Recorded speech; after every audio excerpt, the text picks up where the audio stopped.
Perezida w'u Burundi Ndayishimiye yashimangiye ko ibibazo u Burundi bugira babikururirwa n'u Rwanda. Umva mu Burundi twakwegewe mu 59 bivuye ku vyabaye mu Rwanda. Ni mu gihe muri Repubulika ya Demokarasi ya Kongo hakomeje kuvuka imitwe y'iterabwoba itandukanye. Tugiye kuganira kuri ibi bintu byombi mu bane natwe muri iki kiganiro. Reba ko wakoze subscribe kuri HABINEZA TV, ufungura inzogera ujye ubasha kubana natwe mu biganiro byose bitaha. Tiwibagirwe na comment. Mbaye ikaze mu kiganiro.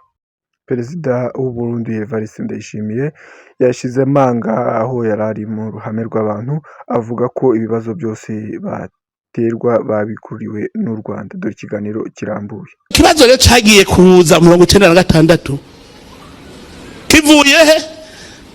Murumva mu Burundi twakwegewe mu 59 bivuye ku vyabaye mu Rwanda. Abakongomani nabo nyene vyabaye inyuma 1996 bakwegewe nande ibibaye mu Rwanda. None u Rwanda rabaye mabi yose ibihugu byacu biraronka mabi avuye mu Rwanda. Nabo nibagera ibibazo vyabo batwe bareke kwinjira mu vy'iwacu. Twe mu Burundi nta muhutu n'umututsi, twe turabarundi. Niba biwawe batwarira ku bwoko ivyo birabasha. Kuvuga ngo ndegeranya abahutu. Negeranya abahutu n'abatutsi bose. Dutewe ndababwira ntabahutu n'abatutsi mwese ingo tuje ku rugamba twatewe.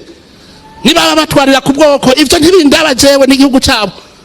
Mugabe wacu nibareke kubizana. Nibareke kubijana Ikongo abanyamurenge n'abakongomani. Nibareke kubesha.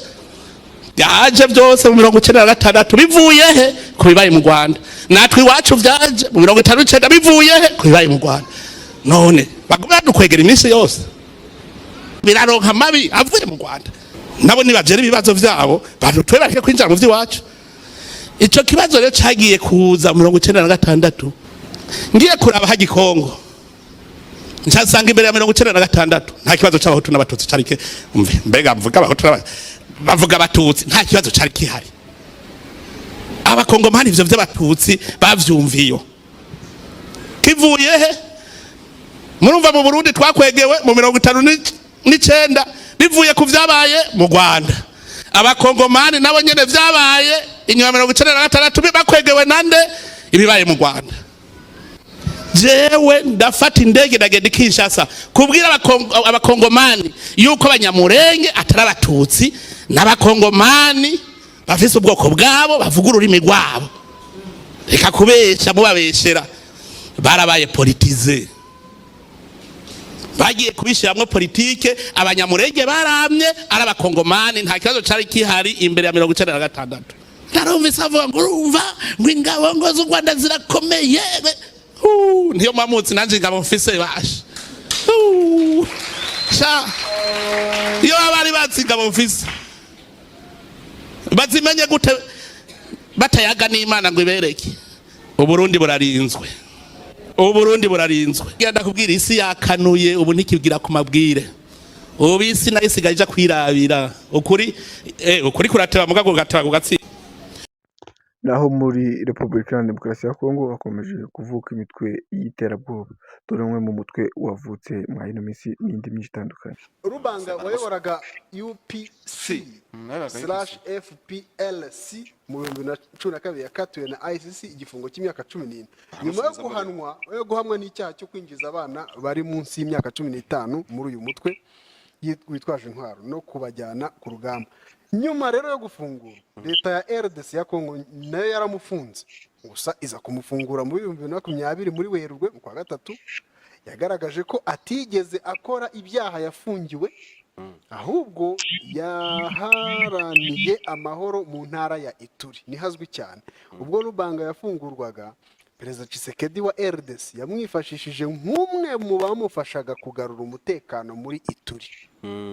Tshisekedi uyuriho amwohereza kuganira n'abayobozi b'umutwe witwaje intwaro wa Kodeko. Urumva yaramwifashishije ku buryo bahagarika imirwano. Lubanga yafatwaga nk'umuntu utabangamiye umutekano wo muri Ituri kugeza ubwo mu mwaka ushize abashinzwe ubutasi mu gisirikare cya Kongo niho batangiye kugaragariza ko ari gushaka abarwanyi abinyujije mu mitwe irimo Zaire ndetse ko yanahunze, banamubwira ko yanahunze. Raporo y'impuguke z'umuryango w'abibumbye yasohotse mu Kuboza 2024 ejo bundi nayo yagaragaje ko Lubanga ashobora kuba yarasubiye mu mitwe y'inyeshyamba muri Turi. Gusa witwa Olivier Njumbu ukorana nawe bya hafi yari yatangaje ko ibyo bintu ngo ari ibinyoma. Twe bari kuvuga ko yashinze ngo yitwa CRP, Convention pour la Révolution Populaire, noneho yahinduye ngo noneho akaba yungirijwe n'undi witwa Charles Kanani na Ibrahim Tabani. M23 dore ibyo yatangaje: we did not land in Kivu landed on us. Bivuze ngo ntabwo ubutaka bwa Kivu iba mu butaka bwa Kivu, ahubwo ubutaka bwa Kivu bubabamo. Bishatse igihe baba bashaka kumvikanisha ko abo muri M23 ari abanyekongo babarizwa muri aka gace by'umwihariko ka Kivu baharanira uburenganzira bwabo. Ndetse n'izindi update nyinshi zitandukanye wazisanga hano kuri Habineza TV.